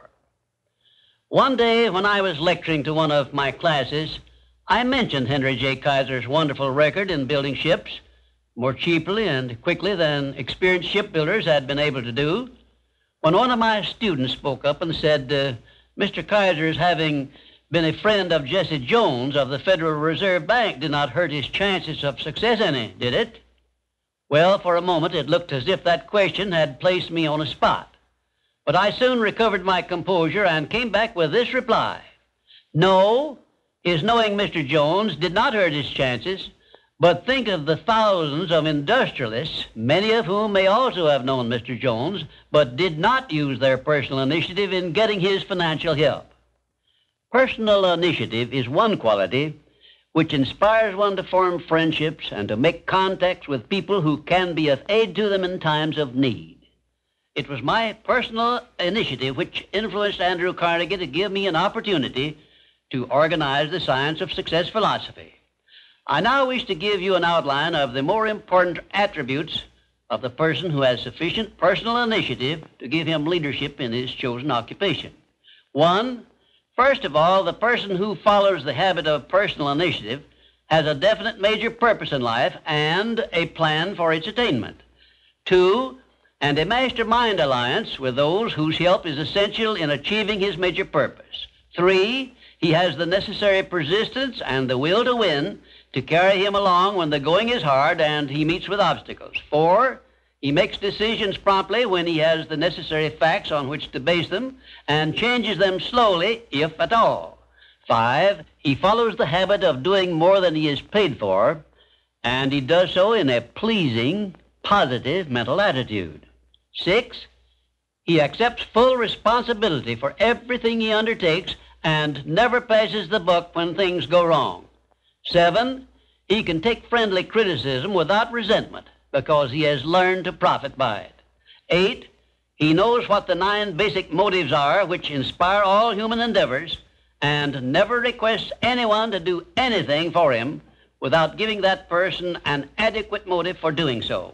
9, he never expresses an opinion about anything unless he has thought the subject through and is prepared to state how he came by his opinion. 10, he follows the habit of listening much and talking only when he has something to say which may benefit himself or others. 11, he has a well-developed sense of observation of small details and knows his job from the smallest detail to the greatest. 12, he never tells anyone to do anything without suggesting why it should be done and how it may be done best. 13, he follows the habit of concentrating his full attention on one thing at a time. 14, his mental attitude is positive at all times when he is in communication with other people. 15, if you ask him a question, he will give you a direct answer, even if he has to tell you he does not know the correct answer. 16, last but perhaps most important of all, he never puts off until tomorrow that which should have been done last week, because he knows that the habit of procrastination is near the top of the list of the causes of failure. If you can rate OK on each of these 16 traits of personal initiative, you are a leader in your field of endeavor.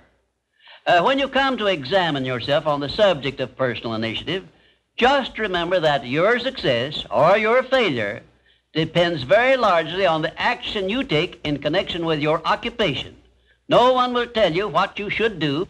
No one will tell you what not to do. The decision must be your own, and you must follow through and carry out your decision on your own personal initiative. If you work for wages or a salary, you should decide to promote yourself through your own personal initiative to the top of the scale in your occupation. And remember that your promotion is entirely in your hands.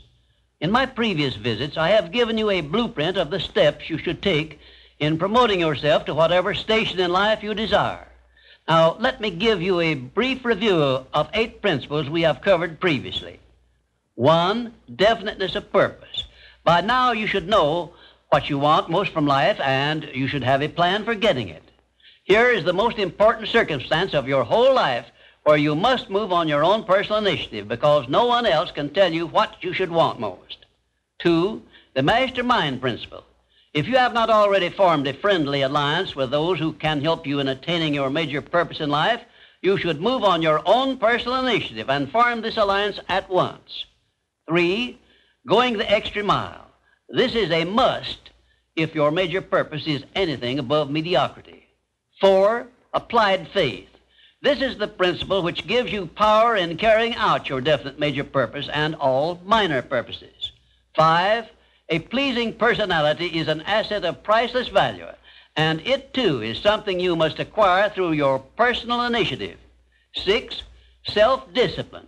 The 6th principle of success is also something you acquire through your personal initiative. 7, a positive mental attitude, which is the most important of the 12 great riches of life, is also the product of your own personal initiative. 8, enthusiasm is a state of mind which only you can generate through your personal initiative. You see, therefore, that personal initiative enters into every one of the success principles. And now, until our next visit, may I remind you that there are 2 types of people who never amount to anything. Those who will not do what they are told, and those who will do nothing else. Our 10th visit brings us to one of the strangest of the 17 principles of success, because it is the principle which makes it possible for you to convert into an asset Every adversity, every disappointment, every defeat, and every failure you meet with from now on the remainder of your life. Yes, the principle of learning from adversity makes it possible for you to transmute all your past failures and mistakes into an asset which will help you achieve outstanding success in the future. At the very outset of this visit, I wish to call your attention to an important fact which may give you immediate possession of the great master key to success, namely, that your positive mental attitude is the only means by which you may convert adversities, defeats, and failures into assets. It seems to have been intended that everyone should experience adversities, defeats, and even failures as a part of nature's method of disciplining people to learn how to take possession of their own minds. But the Creator very wisely provided everyone with the means for converting these experiences into benefits of a priceless value, the means being our privilege of maintaining and directing a positive mental attitude. Despite the benefits which we may get from adversities and unpleasant experiences of every nature, no one desires to meet with these experiences. A failure or defeat is just as unpleasant to me now as it was 30-odd years ago when I was learning about failures and unpleasant experiences in the great University of Hard Knocks.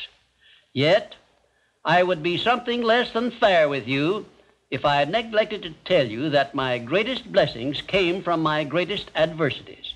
But these blessings never would have been recognized by me if I had not learned the truth that every adversity carries with it the seed of an equivalent benefit, which is the very hub of this visit with you. Once you learn that adversities can be made to pay dividends, you will acquire the habit of looking for that seed of an equivalent benefit in each such experience with which you meet. Come with me now, and I shall give you some examples which prove conclusively that failures, defeats, unpleasant experiences can be converted into stepping stones on which one may rise to great heights of personal achievement. My first illustration concerns a man of whom you may have heard, and I have no doubt you have eaten some of the food which he produced and marketed throughout the nation as a result of an adversity which would have stopped most men cold. The man was Milo C. Jones, who owned a small farm near Fort Atkinson, Wisconsin, on which he made only a fair living until he was stricken down with double paralysis, which deprived him of every portion of his body except his brain.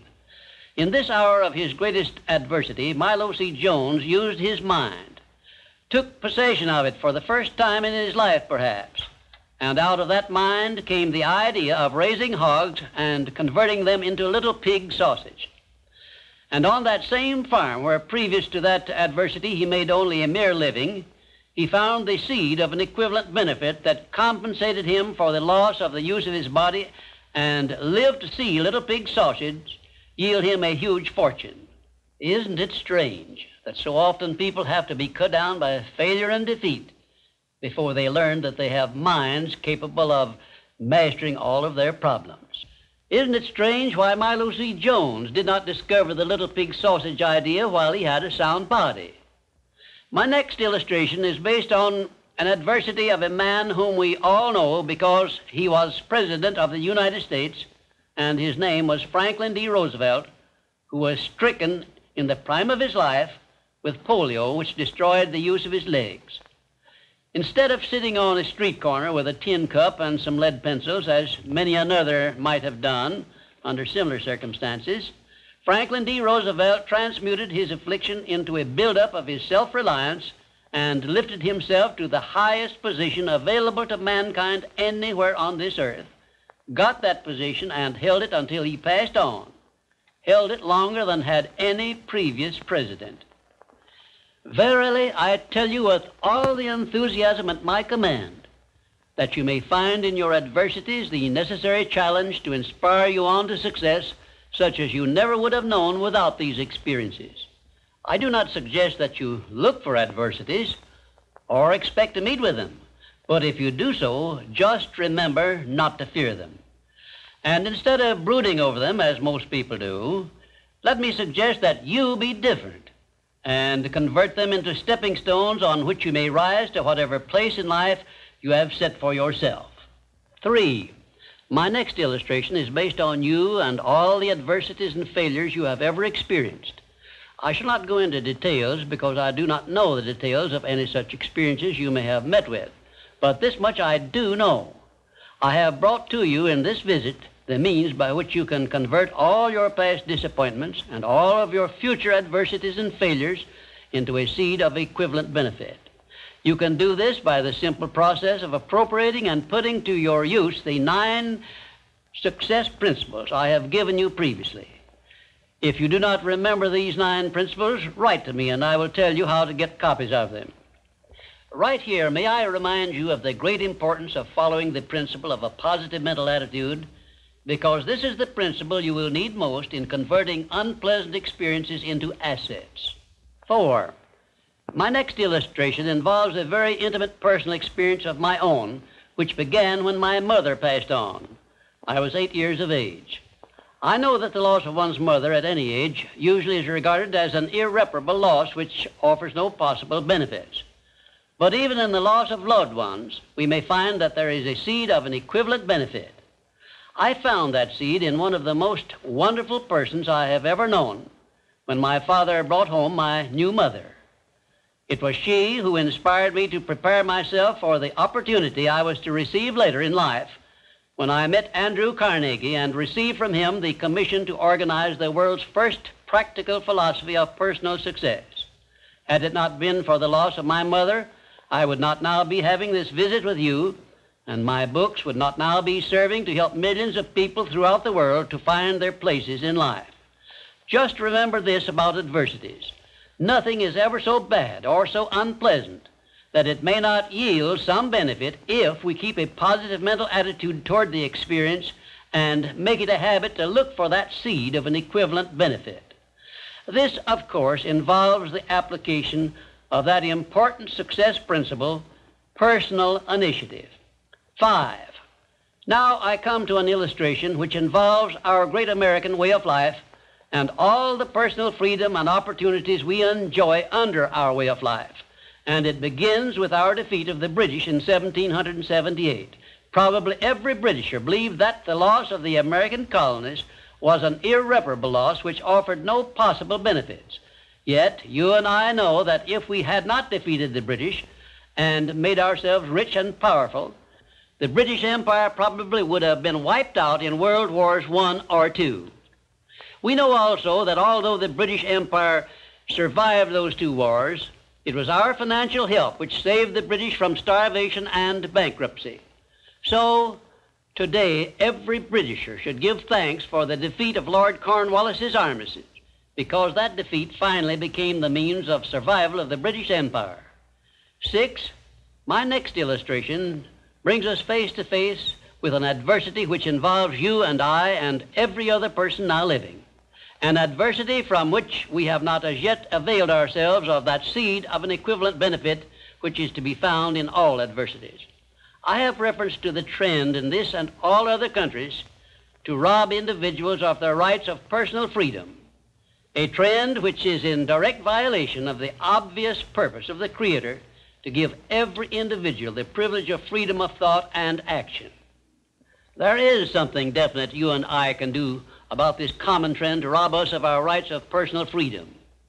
We cannot turn it back entirely by our individual efforts, but we can and we should do something about it where it affects us individually and where we know what we can do and how we can do it.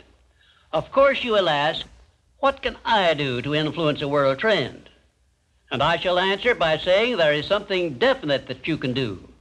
You can refuse to accept this common trend and take full possession of your own mind, thus fulfilling your personal responsibility to your Creator. Remember those 2 sealed envelopes I mentioned in a previous visit. One of them is labeled Riches You May Enjoy by Taking Possession of Your Own Mind. Very well, you have a responsibility to yourself, your loved ones, your Creator, to take possession of your own mind and to direct it to ends of your own choice. This responsibility is yours and no one else can rob you of it or fulfill it for you. You also have a responsibility to your country, which has given you our great American way of life. Our great system of free enterprise, which is so designed as to provide one with every possible motive for taking possession of his own mind and writing his own ticket in life.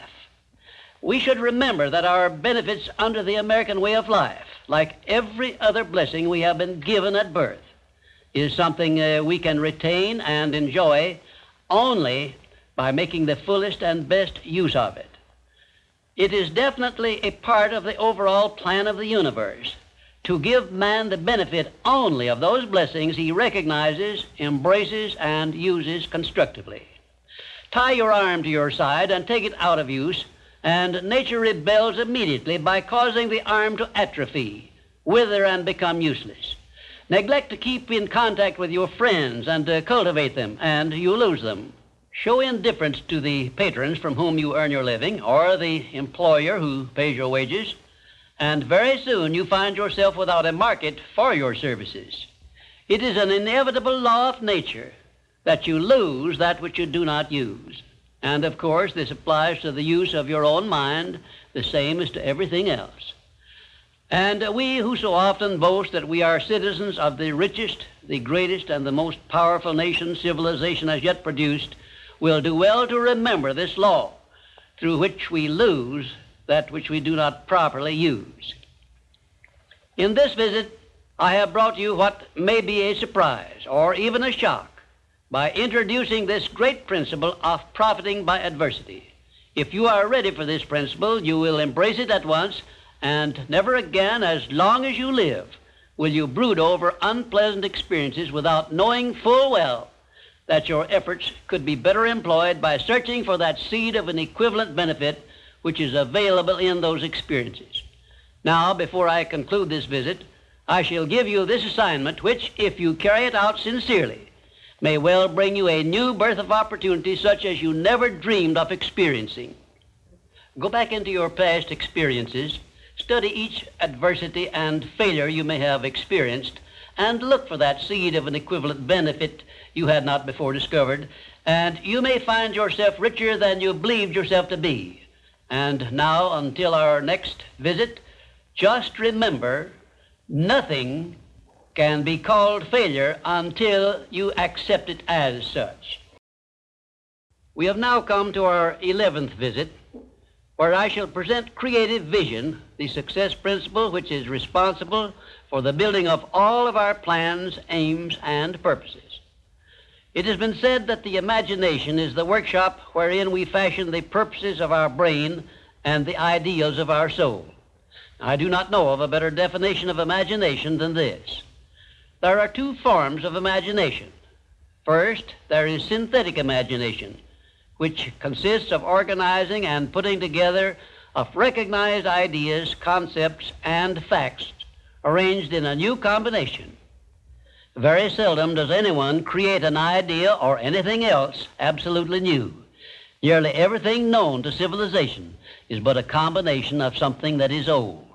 Secondly, there is creative imagination, which operates through the sixth sense and has its base in the subconscious section of the brain and serves as the exclusive medium through which basically new ideas or facts are revealed.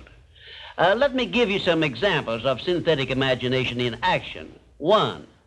Edison's invention of the incandescent electric lamp was the creation of synthetic imagination because it was created by bringing together in a new combination two old and well-known principles. 2. Clarence Saunders' idea on which the Piggly Wiggly store system was based was the result of synthetic imagination because he merely borrowed the self-help cafeteria plan and introduced it into the grocery store business. But despite the simplicity of the plan, it is said to have yielded its organizer $4 million during the first 4 years after it was put to work. 3. Henry Ford's first automobile was created through synthetic imagination by the simple procedure of bringing together the well-known method of transportation, the horse and buggy, and the steam-propelled thrashing machine. Both ideas were old, but it remained for Henry Ford to combine them in a new method of use, and he made himself the most distinguished industrialist of his era by his achievement, not to mention a fabulous fortune. 4. The man who dipped a hunk of ice cream in chocolate placed a stick in it for a handle and called it Eskimo pie, used synthetic imagination and started a new industry which still has a widespread outlet and grosses annually a huge sum. It is safe to assume that the creator of this simple plan of merchandising was well compensated for his use of his synthetic imagination. 5. F.W. Woolworth made use of synthetic imagination by the simple procedure of setting up a retail store in which a large variety of merchandise retailing at 5 and 10 cents per item was offered to the public, and lived to see his merchandising innovation start a series of similar retail stores which gross annually many millions of dollars in sales and made Woolworth rich in the bargain. Now, I shall give you some examples of creative imagination. 1. Edison's invention of the phonograph was the outgrowth of creative imagination because no part of his invention had ever been known or used previously. 2. Signor Marconi's invention of wireless communication was also the outgrowth of creative imagination because it was based on basically new ideas which never had been used previously. He was the first to discover the means by which the ether could be made to take the place of wires in the transmission of sound. 3. Madame Curie's discovery of radium was also the outgrowth of creative imagination because no one before her had ever revealed either the actual existence of radium or the method by which it could be recovered or refined. 4. Wilbur and Orville Wright's perfection of the modern airplane was partly the result of creative imagination and partly the result of synthetic imagination, because others previous to their time had discovered some of the ideas they used successfully, but they were the first to coordinate those ideas so they worked. 5. Robert G. Letourneau made effective use of creative imagination by building heavy dirt-removing machinery which involved ideas never before used, although he was practically unskilled in engineering and had very little schooling of any kind. I worked with Mr. Letourneau for a year and a half, during which I saw him in action many times when he was drawing entirely upon the faculty of creative imagination and receiving his ideas from sources outside of his own immediate education or knowledge. Now let me give you a few suggestions as to how you may be able to make profitable use of your imagination, keeping in mind that the faculty of your imagination, like every other faculty of your mind, becomes stale through disuse and alert through use. 1. Create a system of merchandising which can be carried on by the operators of gasoline filling stations throughout the nation, and you may make your idea yield you more profit than Clarence Saunders made from his Piggly Wiggly store plan. Perhaps the system would consist of items which could be dispensed by coin in the slot machines. 2. Create a plan or system which will cause motorists to be as courteous and thoughtful of others on the highway as they are in their own homes, and you may cut down the outrageous death rate by automobile accidents and make yourself both popular and rich.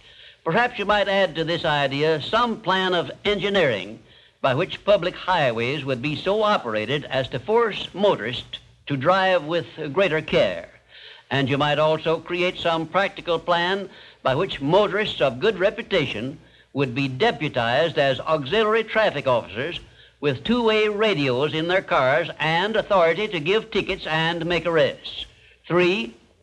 Create a satisfactory substitute for cigarettes, and you may make yourself richer than you need to be. 4. Give me an acceptable method for taking these principles of success to children of the graded school age, and I will tell you how to make yourself rich both in money and in happiness which comes from contributions of service which benefit posterity by improving the youth. Give me a plan which will arouse and alert people to recognize and make use of the potential of their own minds, and I will give you a job for the remainder of your life at pay which perhaps you never dreamed of getting. 6. Bring me an acceptable storybook slanted to the interest of children from 6 to 12 years of age, based upon the 17 principles of the science of success, and I will ensure the publication and distribution of the book on a scale which will make you richer than you need to be. This idea probably can be best refined through the mind of a woman who understands children, loves them, and can speak in terms that will get their attention. And right here, in case you have not already recognized the fact, I am bringing you very near the point where people sometimes tune in on their creative imagination and come up with ideas which benefit great numbers of people and make themselves popular and rich. I am going to give you these suggestions solely as inspiration intended to introduce you to your faculty of creative imagination. All the good ideas have been used up, did I hear you say? Quite to the contrary, the best ideas are yet to be revealed and put into the service of mankind. There are no more opportunities to become rich, did I hear you say? Listen, please, for I have an answer for this one. The Napoleon Hill Associates are engaged in the business of helping people with sound ideas to bring them forth and give them to the world in return for riches. If you have an idea you think is good, write me about it, and I will give you my opinion of it. If you have a sound idea which you think will benefit those with whom or for whom you work, write me about it, and I will tell you what to do with it. If you have discovered a better way of doing anything, write me about it, and I will offer you suggestions for benefiting by your discovery. If you will give me an acceptable plan for influencing married people to adopt and use the mastermind principle in their domestic relations, you may benefit many billions of people in homes where harmony does not now prevail, and make for yourself a reputation worthy of a king's ransom. If you have a better idea or plan for the use of salesmen in any field of selling, your idea may help millions of salesmen to increase their incomes and bring you a reward worthy of the value of your idea. If you can create an idea which will help retail store owners to display their merchandise to better advantage so as to increase their sales, write me about your idea, and if I believe it sound, I will tell you what to do with it. I am still talking to you about exercising your faculty of imagination, but I am limited as to the number of ideas I can give you in so short a time. But I will give you some more useful ideas in my next visit. Imagination is a trait which becomes alert only by constant action based on the success principles I have described in these visits. You are the one who must supply this action. The rules of accurate thinking are so clear and simple that I often wonder why so few people ever take time to learn the rules, since accurate thinking is the very foundation of all successful achievements. In this visit, I shall give you a working description of the rules of accurate thinking, which all successful people follow. First of all, accurate thinking is based on two simple fundamentals. They are called inductive reasoning and deductive reasoning. Inductive reasoning is used when the necessary facts on which to base your thinking are not available. In this case, you act on hypotheses, or what you assume the facts to be. Deductive reasoning is used when you have the facts, or what appear to be the facts, on which to base your thinking. The next step in accurate thinking is to separate facts from fiction, or hearsay evidence, and determine whether you are dealing with hypotheses or real facts. When you are sure you have dependable facts on which to base your thinking, you take the second step by separating these facts into two classes. One is important facts, and the other is unimportant facts. When you do this, you may be surprised at the overwhelmingly greater number of unimportant facts you deal with daily than there are important facts. At this point, you are almost sure to want to ask the question, what is an important fact, and how can I distinguish it from an unimportant fact? And I shall give you the answer to this very important question by saying that an important fact is any fact which will aid you to any extent whatsoever in attaining the object of your major purpose in life. And all other facts, as far as you are concerned, are unimportant, and you should waste no time with them. After this visit is over, you can employ the next hour to a great benefit to yourself if you will set down on paper a list of all the facts you dealt with yesterday, separating them into two classes, important and unimportant. As a matter of fact, you will make a profound discovery regarding accurate thinking if you follow the habit of daily taking inventory of all the facts that claimed your attention during the day, putting them down on paper in two separate columns, one labeled important facts and the other labeled unimportant facts. Now let us turn our attention to the subject of opinions and see to what extent loose, unsound opinions are mistaken for accurate thinking. To start with, let us recognize the truth that most opinions are without value because they are based on bias, prejudice, intolerance, guesswork, hearsay evidence, and out-and-out ignorance. These are harsh words I'm using, and they represent the source of most of the tragedies of life which people meet with unnecessarily. And I would say that of all the tragedies which cause misery and failure, none is more merciless or destructive than those which grow out of the indifference of people who make no attempt to learn how to think accurately. I shall never forget an experience I had with President Woodrow Wilson while I was working for him during World War I. I asked the President what effect he believed World War I would have on civilization, and his reply was brief, but it was a masterpiece which you should remember as long as you live. "I cannot answer your question," said the President, "because I have no facts on which to base an opinion." If you will remember Woodrow Wilson's 15-word speech every time you are about to express an opinion about anything, the chances are that you will soon get out of the habit of expressing or even having opinions not based on something more substantial than biases, prejudices, and emotional feelings which often serve as fathers to facts. You will learn, if you observe carefully, that the more successful a person is, the less he is inclined to express wild, unjustified opinions about anything. Also, you must have observed already that the drifters who are suffering with frustrations because they recognize they are failures usually have an assortment of opinions on about everything you can imagine. When I hear someone expressing a definite opinion about something of which I have definite reason to believe he knows little or nothing, I think of an experience I had when I stopped a Quaker on the streets of Philadelphia and asked him the time of day. He took out his watch, examined it carefully, and then in a slow, emphatic tone of voice he said, "Well, sir, according to this alleged timepiece, it appears to be approximately 1 minute and 10 seconds past 12 o'clock. I was particularly impressed by the care with which this Quaker identified the source of his information which he was passing on to me, and I often thought afterward how beneficial it would be if all people who express opinions or give out information would take the time to identify the source from which they were able to speak. I cannot influence all people to engage in this sort of safe thinking, but I can suggest that you give it consideration in connection with this visit on the subject of accurate thinking.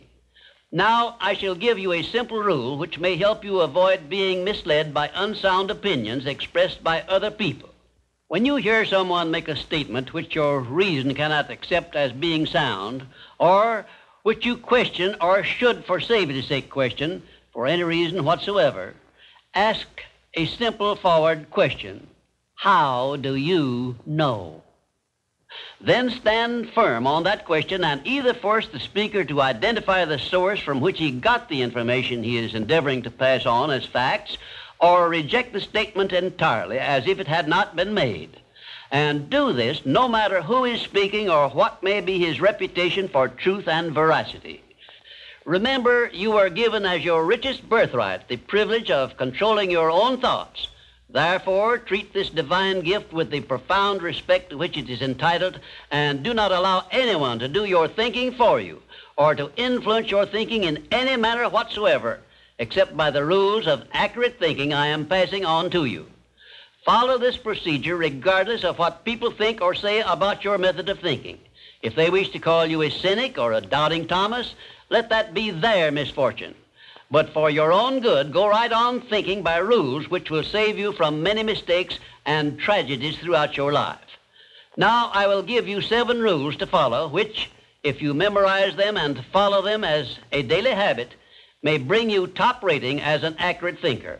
1, never accept the opinions of other people as being facts until you have learned the source of those opinions and satisfied yourself of their accuracy. 2, remember that free advice, no matter from whom it is received, will bear the closest of examination before it is acted upon as safe. And generally speaking, this sort of advice is worth exactly what it costs. 3, alert yourself immediately when you hear anyone speaking of others in a discourteous or slanderous spirit, because this very fact should put you on notice that what you are hearing is biased, to say the very least about it, and it may be out-and-out misstatement.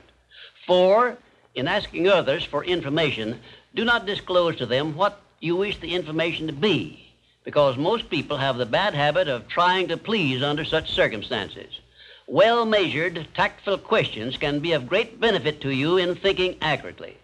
5, remember that anything which exists anywhere throughout the universe is capable of proof, and where no such proof is available, it is safer to assume nothing exists. 6, one of the great unexplainable miracles consists in the fact that both truth and falsehood, no matter by what means they may be expressed, carry with them a silent, invisible means of identifying themselves as such. Therefore, remember this truth and begin developing the necessary intuitive faculty to enable you to sense what is false and what is true. 7, follow the habit of asking, how do you know, when anyone makes a statement you cannot identify as true. Follow this habit faithfully, and you will see many persons squirm and turn red in the face when you insist upon a direct reply. The most accurate thinkers are the scientists. They investigate with open minds and never allow their wishes to become the fathers of facts, but deal with each fact as it is, not as they would like it to be. Now, one final word of warning I feel I should leave with you. Study yourself carefully, and you may discover that your own emotions are your greatest handicap in the business of accurate thinking. It is easy for you to believe that which you wish to believe, and unfortunately, that is precisely what most people do. This is a method by which many people condemn themselves to eternal failure and defeat, and it is a method which opens wide that sealed envelope which contains the list of penalties they must pay for neglecting to take possession of their minds and use them for constructive ends beneficial to themselves. And now, until our next visit, may I say goodbye. The 13th visit brings us to the analysis of a law of nature which is the basis of all of our habits, both the good habits and the bad.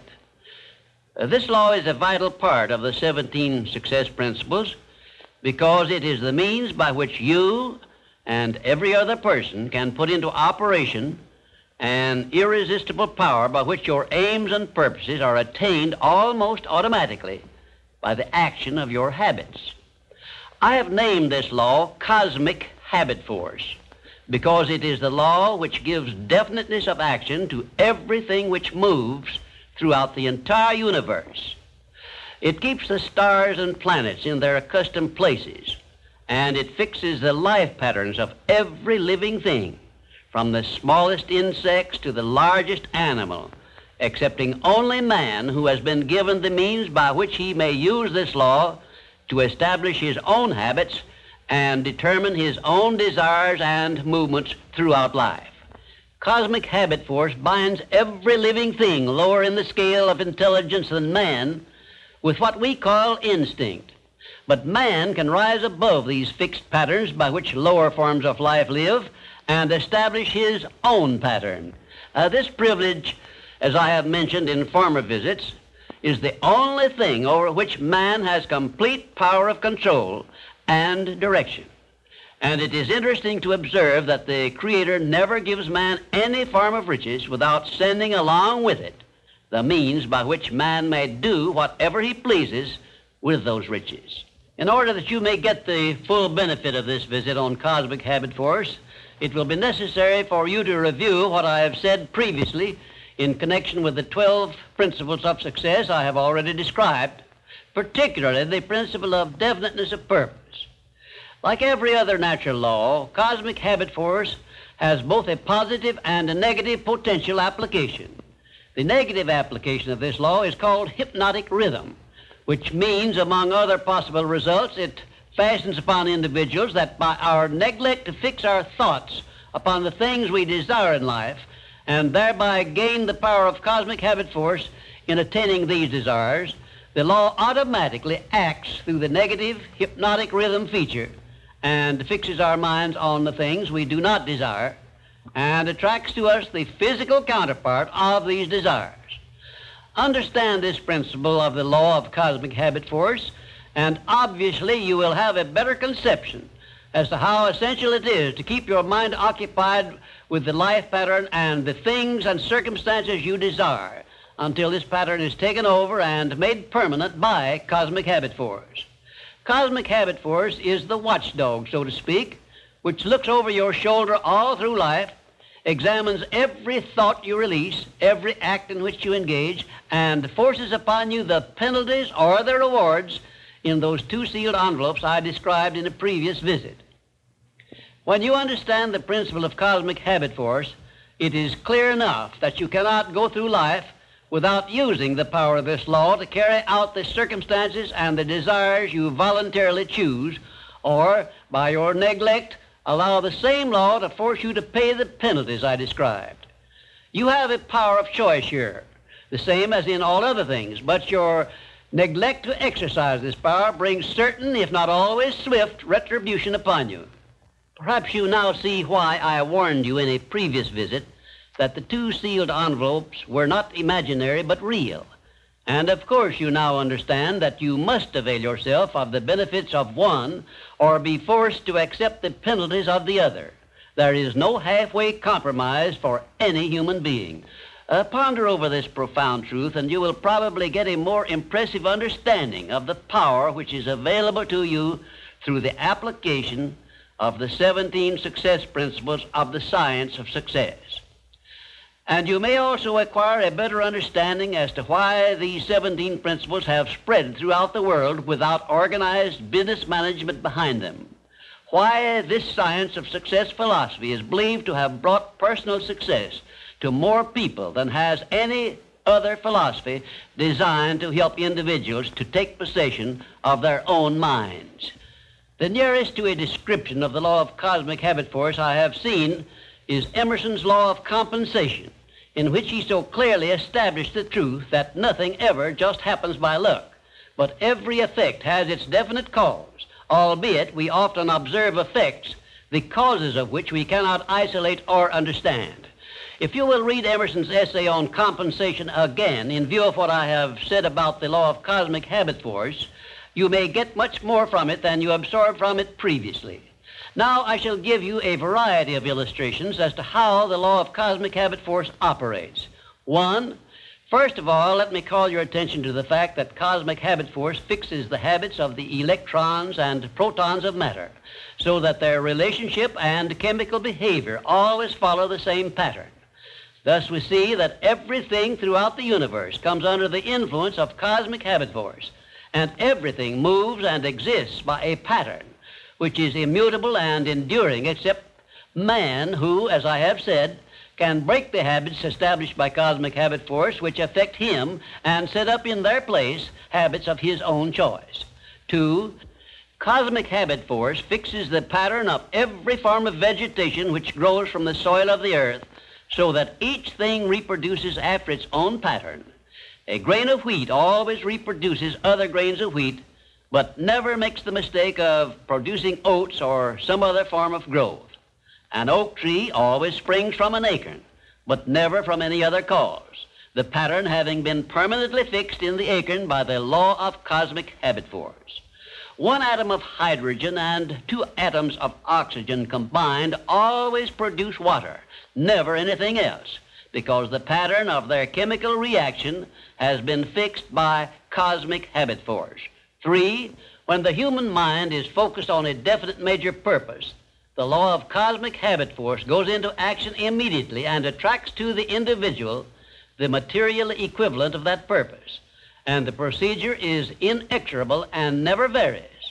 However, hypnotic rhythm, the negative application of the law, will just as definitely attract to one all the undesirable things and circumstances which the mind is allowed to dwell upon, such as poverty, ill health, failure, fear, and all other undesirable things. 4, cosmic habit force, expressing itself through the emotion of sex, is the means by which every living thing perpetuates its species.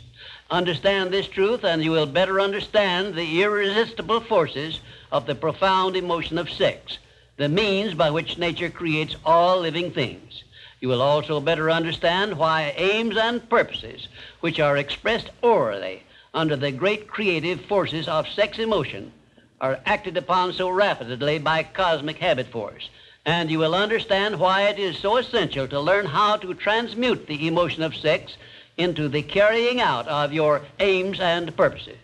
5, we sometimes hear people speak of successful men as being on the beam, by which they mean that those who enjoy success have established a success thought pattern in their minds, which cosmic habit force has picked up and carried out to its logical conclusion.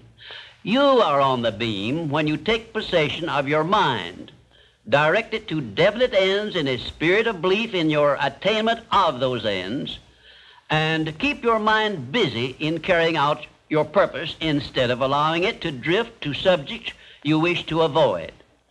You are on the beam when you can truthfully say, I know precisely what I want from life, and I have faith I shall get it. You are not on the beam when you have no definite major purpose and you are drifting aimlessly through life. People who are failures also are on the beam, but they are on the negative side of the beam because they have neglected to use those riches which came over with them in that sealed envelope, and they have placed themselves under the influence of hypnotic rhythm, which is the negative application of cosmic habit force. There is one word which doctors dread, and it is the word fixation, which means that a sick person believes in his sickness as something which cannot be cured. Fixations can become a priceless asset by those who have discovered the great master key to success and have learned how to develop fixations in their minds based on the things they desire most in life. Cosmic habit force is the power which makes fixations permanent. You should have a definite fixation based on your major purpose in life, but you are the only one who can create this fixation. You can do it by taking possession of your own mind and keeping it directed toward the attainment of your major purpose. If you will do this by following all the instructions I have given you in these visits, in a short time you will find yourself on the beam and headed directly toward everything you desire and deserve to receive. Lastly, remember that your mental attitude is something you control outright, and you must use self-discipline until you create a thought pattern or thought habits which keep your mental attitude positive at all times. Your mental attitude is important because it acts as a magnet which attracts to you everything, every circumstance which makes you what you are and where you are. If you wish to keep on the beam that leads to success, be sure that you give cosmic habit force a thought pattern based on the things you want most in life, and it will do the rest. And now let me close this with my favorite expression of gratitude. O divine providence, I ask not for more riches, but more wisdom with which to make wiser use of the riches you gave me at birth, consisting in the power to control and direct my own mind to whatever ends I desire.